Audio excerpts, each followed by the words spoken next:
about myself, a little bit about my passion, what brought me to do what I do, and why I chose to work and actually put a program together that's called the Hector Reyes House. I'll introduce you to some of the men from the program that have actually brought my passion, and that I hope at the end of all of this will bring your passion and your passion to work with the men. But one of the things that I found is that there's something missing in our society.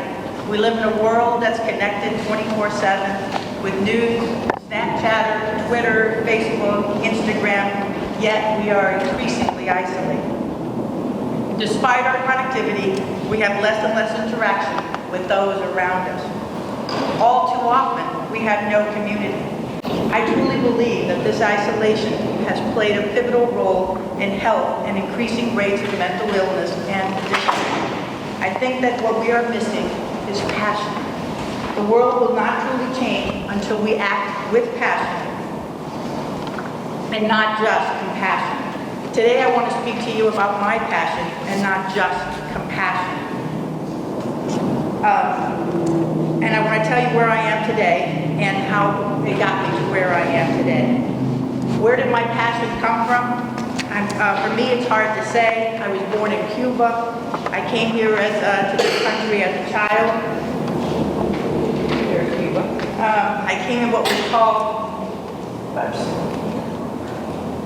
Peter Pan expeditions, and that's when thousands of kids left Cuba to come to the United States. I was 6. I left with my brother, who was 8 years old.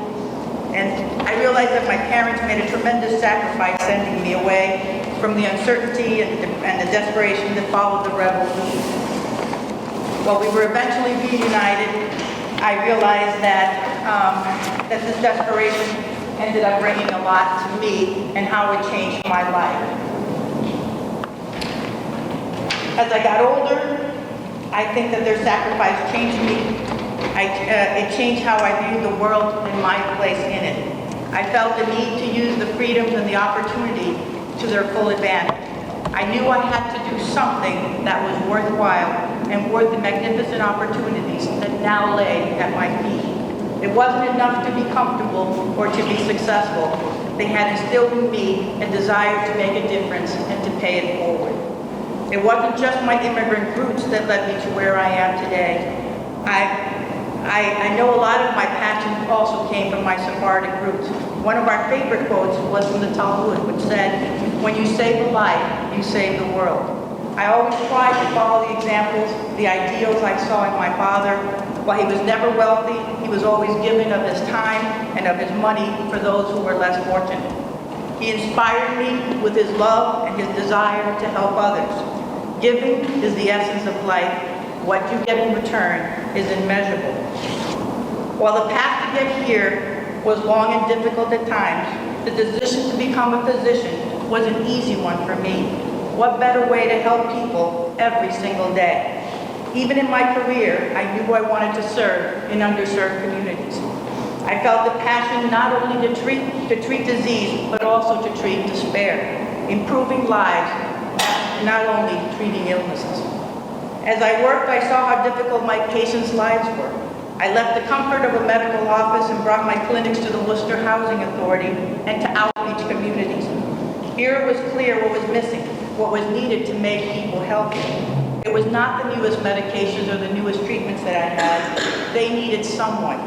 They needed passionate care, not just medical care. My value was not the treatment I could bring them. It was the connection I could make with them. They needed the visit. They needed to see someone cared about them. That I cared about them. Health came in our special events when they really felt that they were part of my family.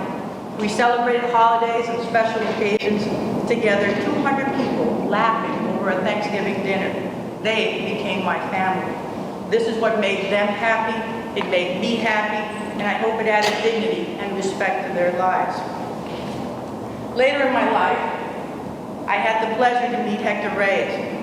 When I met him, he was sober for over 15 years and had spent most of his time working in the community, working his passion. He dreamed of opening a treatment facility for men abusing drugs and alcohol. When I started practice, what I'd known of addiction was mostly working in the emergency room, knowing how to treat withdrawals or how to treat overdoses. The more I saw the same individuals coming into the emergency room time and time again, I saw people who had been forced to abandon their dreams, who lost their childhood, and have become homeless because of drugs. I saw people who had been forced to abandon their dreams, their goals, their desires, and all too often have been abandoned by their families, their friends, and their community. In Hector, I found a kindred spirit. I saw his passion, and he showed me what could be possible and what was so desperately needed. We became friends, we became colleagues. I became passionate about the work and volunteered to put the project together and make a dream a reality. In 2004, 9 young Latino men were killed in Worcester. A community forum was convened to find out why these men were killed. And what came out as a common thread was substance use. Hector Reyes realized we needed to do something and provide a place where Latino men could recover. We are always more comfortable and do much better when we feel at home. We knew that that was needed.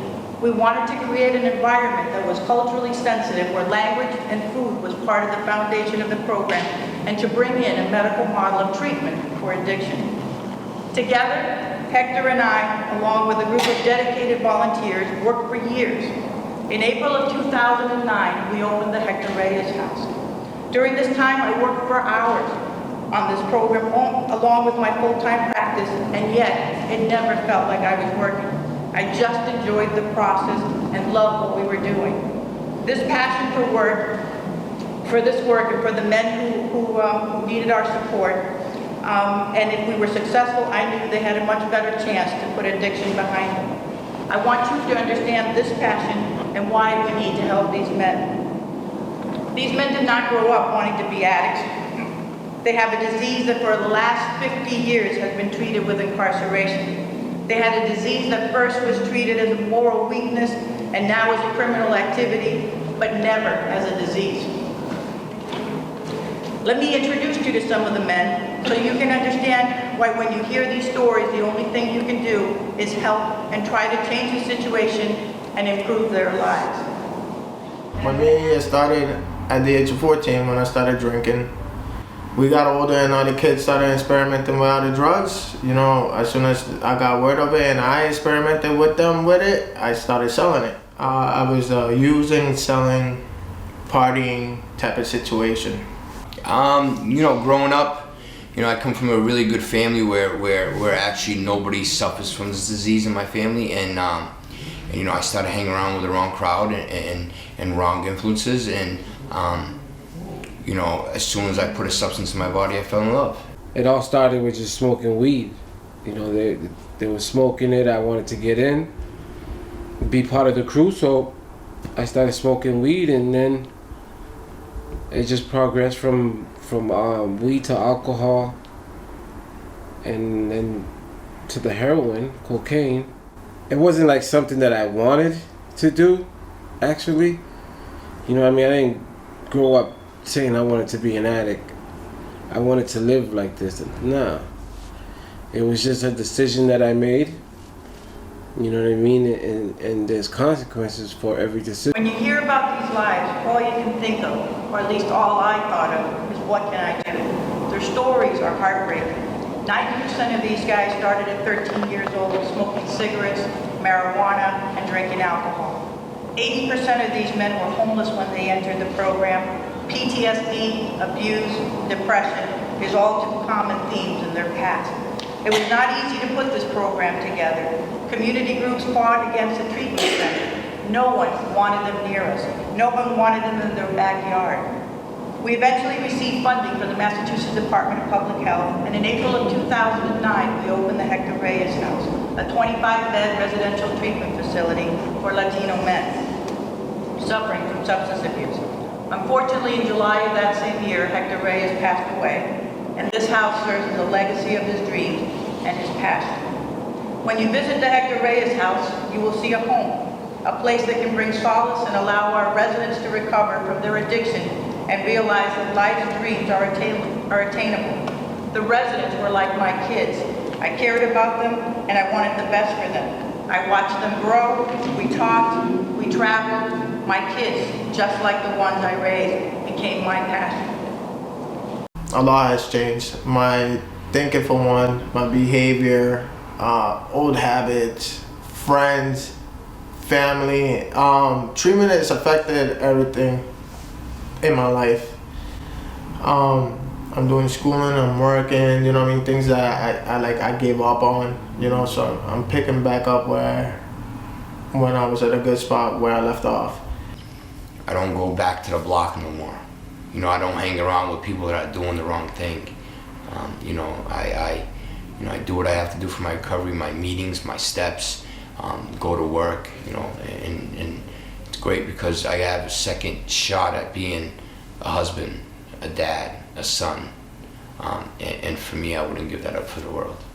A lot of things, such as like, you know, self-respect, dignity, the way I you know, I be thinking, the way I act, the way I talk, the way I treat people. In 2011, we raised money to develop a transition house next door to the Hector Reyes House. Here our residents, when they graduate the program, they move next door. We tried to figure out a way to provide for them to learn finance. So we have to pay $425 rent, and if they pay within the first 5 days of the month, we save $100 for them. So that at the end of the year, they have $1,200.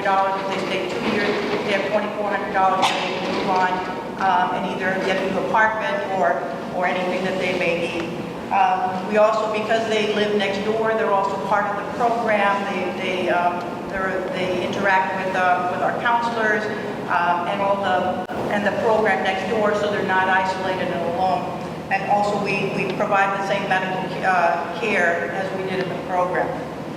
In 2014, what we realized when they were living there was that they didn't have the facility, the way to keep a job, and so we ended up trying to figure out how can we give them jobs, and jobs is an essential piece. So we developed what's called a program called Cafe Reyes, and we knew that this program was essential for recovery.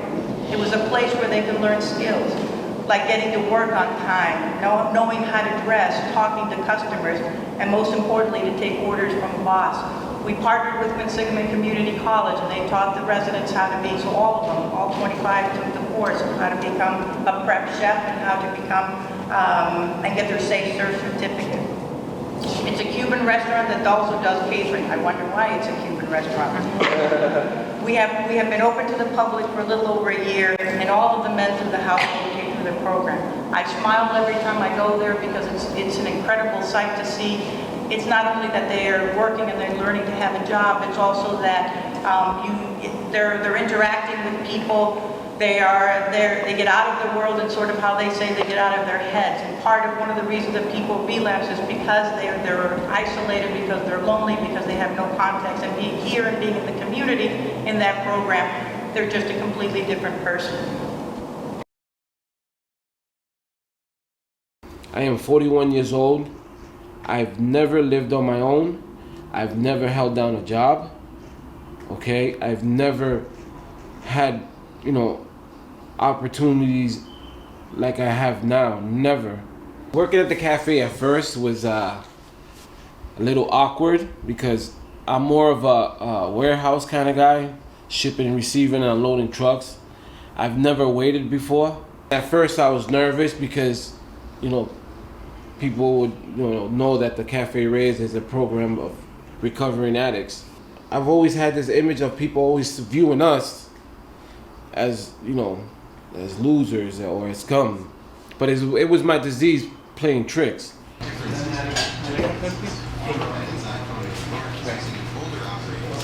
Kenny, the manager, and I've always told him, like, in the beginning, man, that dude used to get me so angry. I would have loved to smack the out of him, but you know what I mean? When he playing, Kenny, if you see this. He taught me how to be humble, about acceptance, about tolerance. You know what I mean? He's taught me a lot of things that I know in the restaurant, you know, the little things that I know, that man taught me. Now today, like in Cafe Reyes, you know, I train the guys in waitering, in making coffee, and it makes me feel good because I know I'm doing my part in my job, and I'm also helping, building their confidence, you know, making them feel good and proud about themselves. You pour that much milk, right, until you get right there. And then the rest is the foam. Scoop up the foam. Scoop up the foam and then put it in, okay? When I let him go and do his thing, him doing it, like the way I told him, it makes me feel like, wow, you know, he's really, you know, they listen. You know what I mean? And we are teachable. We are, you know, we might be broken, but we're fixed. So we put these programs together, hopefully to help men recover. It's just a piece of what needs to be done. There is much more that needs to be done in our society to promote recovery and the resources that's needed to sustain it. When we look at the social determinants of health, we know that we have failed. We do little to end social isolation, provide jobs, housing, or education. If as a society we don't change how we think about addiction and its treatment, we will never make headway. Instead of being comfortable paying $40,000 a year to incarcerate a person, we can think about maybe spending $4,000, which is what it costs for a community college to get an education. Recovery is difficult because like everything matters, you know, friends, family, location, living status, you know, your surroundings. Everything about recovery matters, because if there's one thing slightly off, it could mess you up, you know? I don't walk with my head down low anymore because I'm a drug addict. I walk with my head high because if anybody's been through what I've been through, I'm still doing what I'm doing. You know, it means a lot. So knowing that there is light at the end of the tunnel. Like, you know, it's a lot of work. I'm not gonna sit here and say that it's easy, you know, but the gifts at the end are unbelievable. It's like the sweet and sour candy. Put it like that. It's sweet and sour. You know what I mean? Some days are sweet, some days are sour. But at the end, it tastes good. And the good thing is that I'm sober. You know what I mean? And I'm not perfect. I don't strive to be perfect. I will slip. I will fall. You know, I will make some bad decisions, because that's granted. But what's important is, do I stay down when I slip? Or do I get back up, brush it off, and just keep going? No one grows up and wants to be an addict. This is a horrible epidemic with more dying of overdoses than motor vehicle accidents. The challenge is to recognize this opioid crisis and not let lose our focus when something else comes along. This is my passion, and I know where it comes from. It is by being part of these men's lives, by creating bonds with them, letting them know I care, and providing them with the skills that they need to succeed. I am proud of our program, but it is with your support that we can truly be effective. I challenge each of you to support at least one person through their recovery. Be that person who cares, who advises, who provides support. This is the key to their success. We cannot do it alone, and we need the community to step up, provide jobs, education, housing for people to get a start. We all need to find the passion and to help it to join in this rewarding venture.